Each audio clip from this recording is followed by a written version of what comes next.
Global investor summit के दौरान दक्षिण कोरिया के साथ कई प्रस्ताव साइन हुए थे। हालांकि इन प्रस्तावों को जमीनी रूप पर उतारने में उत्तर प्रदेश सरकार जुट गई है, जिसको लेकर मुख्यमंत्री योगी आदित्यनाथ ने आज दक्षिण कोरिया के प्रतिनिधिमंडल के साथ मुलाकात की। ये मुलाकात 5 कालिदास मार्ग मुख्यमंत्री आवास पर हुई, जिसमें कई प्रस्तावों को लेकर एमओयू साइन हुए।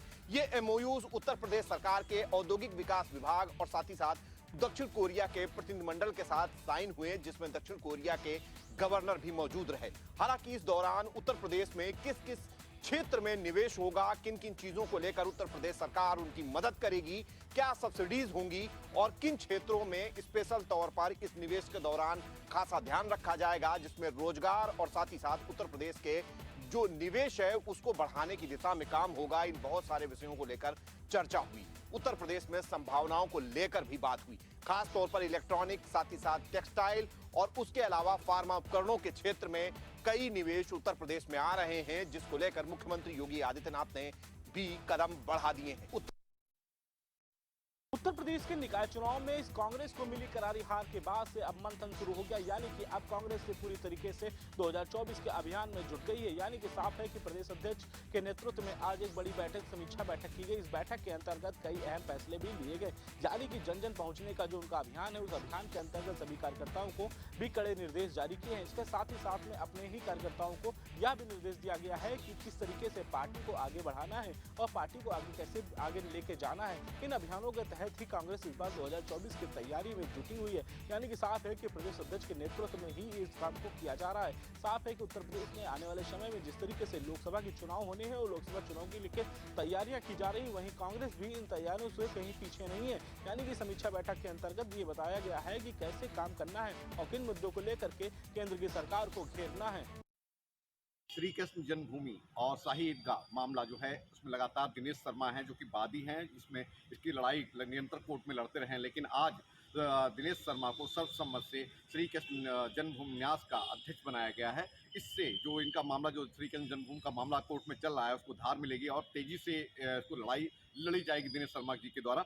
लेकिन हम आपको बता दें, दिनेश शर्मा ने जब से इस बात को कोर्ट में दाखिल किया है और इसकी लड़ाई लड़ रहे हैं, तब से वो नंगे पैर भी चल रहे हैं। उन्होंने प्रण किया है कि जब तक श्री कृष्ण जन्मभूमि के पास शाही ईदगाह मस्जिद और मीना मस्जिद को हटा नहीं लेंगे, तब तक वो पैरों में कोई भी चप्पल या जूते नहीं पहनेंगे। वो निरंतर श्री कृष्ण जन्मभूमि के मामले को लेकर लड़ाई लड़ते रहे हैं। लेकिन अब उनको इस श्री कृष्ण जन्मभूमि न्यास का अध्यक्ष बनाया गया है और अध्यक्ष बनने के बाद में गिरिराज ग्रहण की उन्होंने जाकर के वहां पर दर्शन किए और पूजा अर्चना की और अपने साथियों के साथ जिन्होंने उनको सर्वसम्मत से अध्यक्ष बनाया है। दिनेश शर्मा हिंदू महासभा के राष्ट्रीय अध्यक्ष भी हैं। विश्वनाथ की नगरी काशी में आपने अलकनंदा क्रूज का मजा लिया होगा, पर अब आप बहुत जल्द ही प्रभु श्री राम की जन्मस्थली अयोध्या में भी क्रूज की सवारी कर सकते हैं। जी हां, अयोध्या नगर निगम ने दुबई क्रूज के साथ एक समझौता किया है, जिसके तहत अब पुष्पक विमान नामक क्रूज की सवारी कर सकने का आनंद ले सकते हैं पर्यटक। साथ ही साथ कनक महल नाम के एक हाउस बोट की भी एक तैयारी की गई है, जिसको बहुत जल्द ही सरयू नदी में पर्यटकों के लिए उतारा जाएगा। माना जा रहा है कि जिस तरीके से प्रभु श्री राम के मंदिर का निर्माण का काम तेजी से चल रहा है, उसके बाद अब करोड़ों श्रद्धालुओं को अयोध्या में आते हुए देखा जा सकता है, जिसके चलते अयोध्या के आसपास के क्षेत्र के साथ ही अयोध्या के पर्यटन को भी बढ़ावा दिया जा रहा है। पहले हेलीकॉप्टर राइड और अब माना जा रहा है कि पुष्पक विमान और कनक महल को सरयू में उतार के एक बार फिर से पर्यटकों को एक बड़ा सौगात देती हुई नजर आएगी उत्तर प्रदेश की योगी सरकार। कानपुर में समग्र विकास बैठक मंडलायुक्त कार्यालय में बुलाई गई, जिस बैठक को लेने के लिए मुख्य अतिथि के रूप में विधानसभा अध्यक्ष सतीश महाना शामिल हुए। इस दौरान आपको बता दें कि कानपुर के सभी विधायक और जनप्रतिनिधि भी इस बैठक में शामिल हुए, मगर सबसे बड़ी बात यह रही कि कानपुर के सांसद सत्यदेव पचौरी और कानपुर देहात के सांसद देवेंद्र सिंह भोले इस बैठक में नहीं पहुंचे। तो वहीं आपको बता दें कि इस बैठक में समाजवादी पार्टी के तीनों विधायक भी शामिल नहीं हुए, जबकि शहर की समग्र विकास बैठक बुलाई गई थी। ऐसे में कानपुर के अन्य जनप्रतिनिधि विकास को लेकर कितना सजग हैं, ये साफ तौर पर नजर आ रहा है। वहीं जब इस बैठक में सांसदों के ना पहुंचने पर उत्तर प्रदेश के विधानसभा अध्यक्ष सतीश महाना से पूछा गया, तो उन्होंने कहा कि उन्होंने निमंत्रण सबको भेजा था, आना ना आना उनका व्यक्तिगत मामला है। ऐसे में आपको बता दें कि कानपुर के चकेरी एयरपोर्ट का जो कि सुंदरीकरण के साथ साथ विकास कार्य हुए हैं, उसका उद्घाटन उत्तर प्रदेश के मुख्यमंत्री योगी आदित्यनाथ को करना है, जिसको लेकर भी चर्चा की गई है। के जंतर मंतर पर पहलवानों के चल रहे प्रदर्शन के बीच बीजेपी सांसद बृजभूषण शरण सिंह ने पहलवानों को चैलेंज कर दिया था। बृजभूषण शरण सिंह ने फेसबुक के माध्यम से पहलवानों से कहा था कि मैं यानी कि Brijbhushan Sharan Singh lie detector test, narco test या पॉलीग्राफी टेस्ट कराने के लिए तैयार हूं, लेकिन मैं ये शर्त रखता हूं कि मेरे साथ साथ विनेश फोगाट और बजरंग पुनिया का भी नार्को टेस्ट हो। इसके साथ ही बृजभूषण शरण सिंह ने यह भी लिखा था कि रघुकुल रीति सदा चली आई, प्राण जाए पर वचन न जाई। और प्रधानमंत्री नरेंद्र मोदी सहित खेल मंत्री अनुराग ठाकुर और तमाम जो संबंधित मंत्रालय और नेता हैं उनको कहीं ना कहीं बृजभूषण शरण सिंह ने टैग किया था। बृजभूषण शरण सिंह के इस सवाल के जवाब में पहलवानों ने प्रेस कॉन्फ्रेंस किया और बाकायदा पहलवानों ने कहा कि हम चैलेंज को स्वीकार करते हैं और ना सिर्फ हमारा यानी कि विनेश फोगाट और बजरंग पुनिया के साथ साथ जिन महिला पहलवानों ने बृजभूषण शरण सिंह के खिलाफ शिकायत दर्ज कराई है उनके भी नार्को टेस्ट कराया जाए। और पहलवानों ने कहा कि ये नार्को टेस्ट सुप्रीम कोर्ट की निगरानी में कराई जाए। इसके साथ ही पहलवानों ने कहा कि कुछ जो कोच हैं उनके भी नार्को टेस्ट कराया जाए। अब देखना होगा कि इस पूरे मामले में बृजभूषण शरण सिंह की ओर से क्या फिर से कोई प्रतिक्रिया आती है। इसके साथ ही दिल्ली पुलिस चूंकि इस पूरे मामले में कार्रवाई कर रही है, FIR दर्ज हो चुकी है, मामला राउज एवेन्यू कोर्ट में चल रहा है। अब देखना होगा कि पहलवानों का ये धरना प्रदर्शन पार्ट 2 कब तक चलता है। उत्तराखंड में जमीनों पर हो रहे अतिक्रमण के मामले में राज्य सरकार के मुखिया मुख्यमंत्री पुष्कर सिंह धामी की सख्ती के बाद कार्रवाई शुरू हो गई है और अब तक 350 से अधिक अवैध निर्माण तोड़ दिए गए, जिसमें मजारे भी शामिल हैं। मुख्यमंत्री पुष्कर सिंह धामी ने सोमवार को सचिवालय में अफसरों के साथ एक बड़ी बैठक करते हुए निर्देश दिए हैं कि सभी विभाग अपना लैंड रिकॉर्ड बनाएंगे और ये लैंड रिकॉर्ड डिजिटल होने के साथ साथ मैनुअल यानी फाइल के रूप में भी तैयार होगा। और अब अतिक्रमण जिस क्षेत्र में होगा उस क्षेत्र में उस अधिकारी के साथ साथ जिस विभाग की जमीन पर कब्जा होगा वहां का अधिकारी भी जिम्मेदार होगा। मुख्यमंत्री की यह बड़ी कार्रवाई और बड़ी बैठक सीधे तौर पर संदेश दे रही है कि उत्तराखंड में धर्म के नाम पर होने वाले कब्जे या सरकारी जमीनों पर जो भूमाफियाओं की नजर रहती है वो अब बर्दाश्त नहीं होगा। उनकी होने वाली बैठकों के जितने कार्यक्रम है उनका निरीक्षण किया और आज उन्होंने देखा कि कार्यक्रम में बहुत सारी कमियां पाई गई हैं। जितना भी क्षेत्र है, परमार्थ निकेतन है या जानकी झूला या मुनि की रेती है, जो भी है उनमें बहुत कमियां पाई गई हैं और जिन कमियों को उन्होंने पूरा करने के लिए जल्द से जल्द पूरा करने के लिए बोला है और इस बात को लेकर काफ़ी नाराज भी हुए। उन्होंने जितने भी यहाँ पे प्रोजेक्ट के मैनेजर थे उनको अच्छी तरह डांट लगाई और साथ ही ये कहा है कि ये कार्यक्रम मुझे कल तक पूरा चाहिए। अगर किसी भी कंडीशन में पूरा नहीं होता तो हो सकता है कि उनको ब्लैक लिस्टेड कर दिया जाए। लॉरेंस बिश्नोई लगातार उत्तर प्रदेश और देश में सुर्खियों में बना हुआ है। लॉरेंस बिश्नोई का गैंग उत्तर प्रदेश में बताया जाता है कि विदेशी हथियारों का सप्लाई कर रहा था। उसके साथ साथ NIA की हाल फिलहाल में हुई छापेमारी में तमाम तथ्य निकलकर सामने आए हैं जो ये बयां कर रहे हैं कि उत्तर प्रदेश में अब लॉरेंस बिश्नोई का गैंग जो है वो ड्रग सप्लाई में जुट गया है। हालांकि सिद्धू मूसेवाले हत्याकांड के बाद लॉरेंस बिश्नोई उत्तर प्रदेश और देश की सुर्खियों में था। जिस तरीके से अतीक और अशरफ की हत्या हुई इसके बाद लॉरेंस बिश्नोई गैंग का नाम निकलकर सामने आया कि उत्तर प्रदेश में जिन विदेशी हथियारों का इस्तेमाल किया जा रहा है वो कहीं ना कहीं लॉरेंस बिश्नोई गैंग उत्तर प्रदेश में सप्लाई कर रहा है। NIA के छापेमारी के दौरान तमाम तथ्य NIA के हाथ लगे हैं, जिसके बाद अब उत्तर प्रदेश में लॉरेंस बिश्नोई गैंग के ऊपर किस तरीके से लगाम लगाई जाएगी उसको लेकर प्रयास किए। 31 साल पुराने अवधेश राय हत्याकांड में एक बार फिर से कोर्ट ने अगली तारीख दे दी और ये अगली तारीख 5 जून को होगा। यदि बात घटनाक्रम की करें तो घटनाक्रम 3 अगस्त 2091 का है और 91 में लौराबिर स्थित उनके आवास पे सरेशाम उन्हें गोलियों से भून दिया गया था। 5 आरोपी बताए गए थे और इस 5 आरोपी में सबसे जो प्रमुख आरोपी हैं वो मुख्तार अंसारी का नाम है। अब देखने की बात ये होगी कि 5 तारीख को MP MLA कोर्ट आखिर क्या रुख अपनाती है, किसके पक्ष में फैसला देती है और किसके विरोध में फैसला देती है। लेकिन जो भी हो, अब अगली कार्रवाई या अगली फैसले का इंतज़ार 5 जून तक होगा और स्वाभाविक सी बातें हैं कि सबकी नज़रें इस फैसले की ओर की हुई है, क्योंकि एक लंबे अरसे के बाद कोर्ट उस नतीजे पे पहुंचेगा जिसको सबका इंतजार हो। जनपद आगरा के शमशाबाद ब्लॉक परिसर में जो ब्लॉक प्रमुख हैं उनके द्वारा ब्लॉक परिसर का निरीक्षण किया गया है। साथ ही साथ मैं आपको बता दूं कि यहाँ पर जो मीटिंग हॉल है उसमें रंगाई पुताई के साथ सौंदर्यीकरण का कार्य हुआ है, उसका लोकार्पण किया गया है फीता काटकर। तो वहीं भीषण गर्मी को देखते हुए यहाँ पानी की टंकी की भी व्यवस्था की गई है। साथ ही साथ जो ब्लॉक प्रमुख हैं उनके द्वारा यहाँ पर तमाम जो रजिस्टर हैं, यहाँ के कार्यकाज हैं, उनका भी निरीक्षण किया गया है। पूरे ब्लॉक परिसर की जो खामियां हैं, कमियां हैं, उनको भी बारीकी से चेक किया गया है और बिल्कुल साफ दिशा निर्देश भी दिए गए हैं कि जो भी लोग अपनी समस्या को लेकर आते हैं उनकी समस्या का तत्काल समाधान कराया जाए। साथ ही साथ लोकार्पण के साथ साथ जो मीटिंग हॉल था वो काफी जर्जर हालत में था, उसका सौंदर्यीकरण का कार्य हुआ है, उसका लोकार्पण जो ब्लॉक प्रमुख है उनके द्वारा किया गया।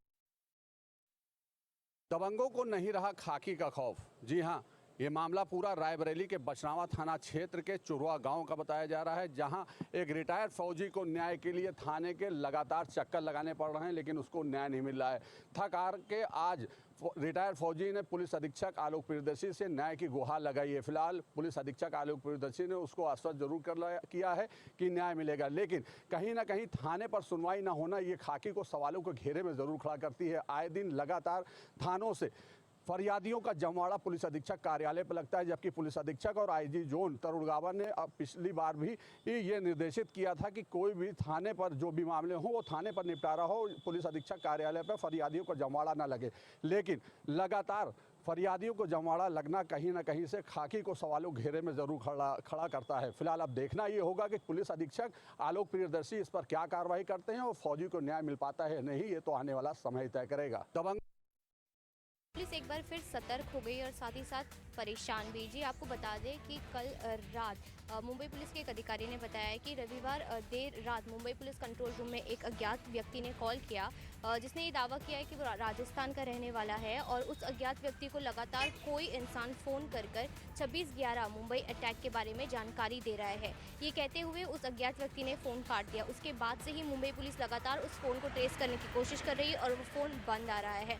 आपको बता दें इस पूरे ये अज्ञात कॉल के बाद जो है मुंबई पुलिस जो है वो एक्शन मोड में आ तो गई है और सतर्क भी हो गई, लेकिन आपको बता दें कि ये पहली बार नहीं है। लगातार 2 महीने से मुंबई पुलिस कंट्रोल रूम को ऐसे ही अज्ञात व्यक्ति लोग कॉल कर जो है मुंबई पुलिस को सतर्क भी कर रहे हैं। साथ ही साथ बाद में जब पुलिस जांच में जुट जाती है तो कोई ना कोई फरेबी इंसान सामने निकल कर आता है। अब देखना ये होगा कि इस बार जो अज्ञात व्यक्ति ने कॉल किया है वो कौन है, ये तो जाँच के बाद ही पता चलेगा। लेकिन आपको बता दें कि सारे जो फ़ोन कॉल आ रहे हैं उससे मुंबई पुलिस सतर्क तो हो गई है, लेकिन साथ ही साथ जिस तरीके से ये फ्रॉड कॉल आ रहे हैं उससे मुंबई पुलिस जो है वो परेशान हो गई।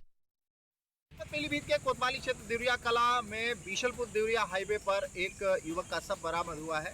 शव की सूचना पुलिस को दी गई तो मौके पर पहुंची पुलिस ने शव को कब्जे में लेकर पोस्टमार्टम के लिए भेज दिया। आपको बता दें कि कोतवाली क्षेत्र का गांव पड़ता है बकेनिया दीक्षित कहाँ का एक प्रेमपाल युवक सुबह बताया जा रहा परिजनों के द्वारा बताया गया है कि सुबह 6 बजे वो गांव के 2 लोगों के साथ पड़ोस के गांव में सरकारी जो गल्ले की दुकान है वहां पे राशन लेने गया था। जब 1.5 घंटे तक वापस नहीं आया तो किसी के द्वारा सूचना मिली कि एक शव बरामद हुआ है।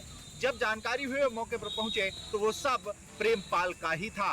वहीं उसके शरीर पे कटे हुए जो है जख्म के निशान हैं। ऐसा लग रहा था जैसे वो किसी तेज आरे या किसी और चीज से कटा हुआ है। वहीं परिवारजनों पुलिस का कहना है कि ये हादसा है, हो सकता है कि बाइक कांटे वाले जो तार लगे हुए हैं उनसे उलझ गई हो, लेकिन वही परिजनों का साफ कहना है कि यदि चोट लगती कोई घायल होता तो एक घायल होता, लेकिन 2 लोग जो अन्य थे वो घायल नहीं हुए। तो कहीं न कहीं ये गुत्थी उलझी हुई है। वहीं पुलिस प्रशासन इस मामले की गहनता से जांच कर, आप देखने वाली बात ये होगी कि क्या मामला निकल करके आता है।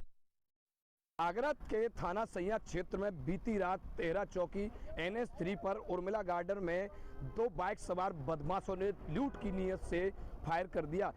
रवि कुमार नाम का व्यक्ति जाजू सराय के रहने वाले हैं। ब्राह्मण परिवार में 2 सगे बेटों की शादी थी उस गार्डन से, जिस गार्डन में लूट की नीयत से आए बदमाशों ने गेट पर खड़े व्यक्ति में गोली मार दी। गोली मारने के बाद मौके से फरार हो गए, जिसकी सूचना थाना सैया क्षेत्र में दी गई। थाना सैया से पुलिस भी मौके पर पहुंची और परिवार के लोग भी वहां पहले से शादी समारोह में सम्मिलित थे।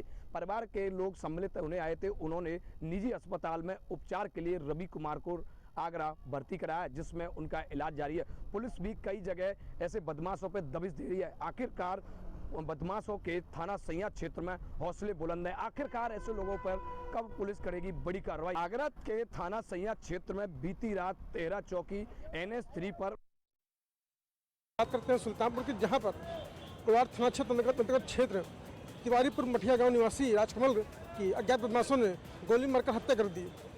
बताते चले राजकमल अपने घर से साइकिल से निकले हुए थे कि अचानक घात लगाए बैठे कुछ लोगों ने उन पर तबाल फायरिंग झोंक दी। अब फायरिंग झोंकते ही वो गिर पड़े। गिरते ही स्थानीय लोगों ने उनको आनंद फानंद में सीएचसी पहुंचाया। उसके बाद सीएचसी में कंट्रोल रूम में घुस कर दिया। मौके पहुंचे राघवन चक्रवर्ती सीओ ने जांच पड़ताल की और उसके बाद कुछ अधीक्षक स्वयं वर्मा भी मौके पर पहुंच करके उन्होंने बताया कि जांच टीमें लगा दी गई हैं और जल्द ही इस मामले का खुलासा किया जाएगा। हंसगंज में एक प्रेम कहानी का दुखद अंत हो गया, जहां पर प्रेमी जोड़े के शव संदिग्ध परिस्थितियों में पड़े मिले। आपको बता दें, पूरा मामला पटियाली थाना क्षेत्र के श्री निगला का है, जहां पर संदिग्ध परिस्थितियों में एक प्रेमी जोड़े का शव घेर में पड़ा हुआ मिला। मामले की सूचना मिलते ही पुलिस मौके पर पहुंच गई और मौके पर पहुंचकर शव को कब्जे में लेकर पोस्टमार्टम के लिए भेजा गया है। वहीं इस पूरे मामले में फील्ड यूनिट और फॉरेंसिक की टीम द्वारा मौके से साक्ष्य एकत्रित किए हैं। वहीं पुलिस घटना की जांच पड़ताल में जुट गई है। प्रथम दृष्टया पुलिस के मुताबिक ये मामला सामने आया है कि प्रेमी जोड़े ने जहर खाकर जान दी है, लेकिन पोस्टमार्टम रिपोर्ट आने के बाद घटना का कारण स्पष्ट हो सकेगा। हत्या या आत्महत्या, इन सभी चीजों की जानकारी पोस्टमार्टम रिपोर्ट के बाद साफ होगी। बताया जा रहा है कि प्रेमी युगल एक ही जाति के थे और एक ही गांव के रहने वाले थे। परिजन उनकी शादी के लिए राजी नहीं हुए तो उन्होंने जहर खाकर आत्महत्या कर ली। अब देखने वाली बात यह होगी कि पुलिस की रिपोर्ट और पोस्टमार्टम रिपोर्ट के बाद क्या कुछ निकलकर सामने आता है। जिले में चोरों के हौसले इतने बुलंद हो गए हैं कि बंद पड़े मकान के ताले तोड़कर लाखों रुपए की चोरी की घटना को अंजाम देकर फरार हो गए। पूरा मामला अमरोहा जनपद के सदर कोतवाली इलाके के मोहल्ला तलवारसा का है, जहां निजाम का परिवार रहता है। निजाम के बेटे की शादी लखनऊ में तय हुई थी और लखनऊ में शादी की रस्म अदा करने के लिए पूरा परिवार लखनऊ गया था और मकान के ताले बंद कर दिए गए थे। बताया जा रहा है कि सोमवार को जैसे ही परिवार वापस अपने घर लौटा तो मकान के ताले तोड़े हुए थे। इसके बाद पीड़ित परिवार ने देखा कि अंदर काफ़ी सामान चोर चोरी कर ले गए। इसकी सूचना पुलिस को दी। मौके पर पहुंची पुलिस ने पूरे मामले की जांच शुरू कर दी। डॉग स्क्वाड और क्षेत्राधिकारी तमाम अधिकारी मौके पर पहुंच गए और मौके पर जांच पड़ताल शुरू की दी। उधर क्षेत्राधिकारी विजय कुमार राणा का कहना है कि पूरे मामले में आसपास लगे सीसीटीवी कैमरों के आधार पर चोरों की तलाश की जा रही है और पुलिस का दावा है कि जल्द ही चोरों को गिरफ्तार कर लिया जाएगा। लेकिन इस चोरी की घटना से पूरे इलाके में हड़कंप मचा हुआ है और पीड़ित परिवार का कहना है कि जल्द ही पुलिस से मुझे उम्मीद है कि पुलिस पूरे मामले का खुलासा करेगी और चोरों को गिरफ्तार कर लेगी। अमेठी में बारात आए हुए युवक की संदिग्ध परिस्थितियों में मौत हो गई। वहीं एक व्यक्ति गंभीर रूप से घायल हो गया, जिसको डॉक्टरों ने ट्रॉमा सेंटर लखनऊ रेफर कर दिया है। हम आपको बता दें कि ये पूरा मामला गौरीगंज थाना क्षेत्र के जेठूपुर गांव का है, जहां पर कल देर शाम मुंशीगंज थाना क्षेत्र से बारात आई हुई थी और पूरी रात वैवाहिक कार्यक्रम चलता रहा। सुबह जब ग्रामीण शौच के लिए गांव के बाहर गए तो उन्होंने एक युवक को पड़ा देखा तो ग्रामीणों ने पुलिस को सूचना दिया और वहीं मौके पर पहुंची पुलिस। जब मौके पर पहुंची तो एक युवक वहीं मृत मिला और वहीं एक गंभीर रूप से घायल था। पुलिस ने दोनों युवकों को सामुदायिक स्वास्थ्य केंद्र पहुंचाया, जहां पर डॉक्टरों ने एक युवक को मृत घोषित कर दिया और वहीं दूसरे युवक को ट्रॉमा सेंटर लखनऊ के लिए रेफर कर दिया है और वहीं पुलिस पूरे मामले की जांच में जुट गई है। अमेठी में कुशीनगर में पूर्व प्रधान को निर्मम तरीके से धारदार हथियार से हमलावरों ने की हत्या।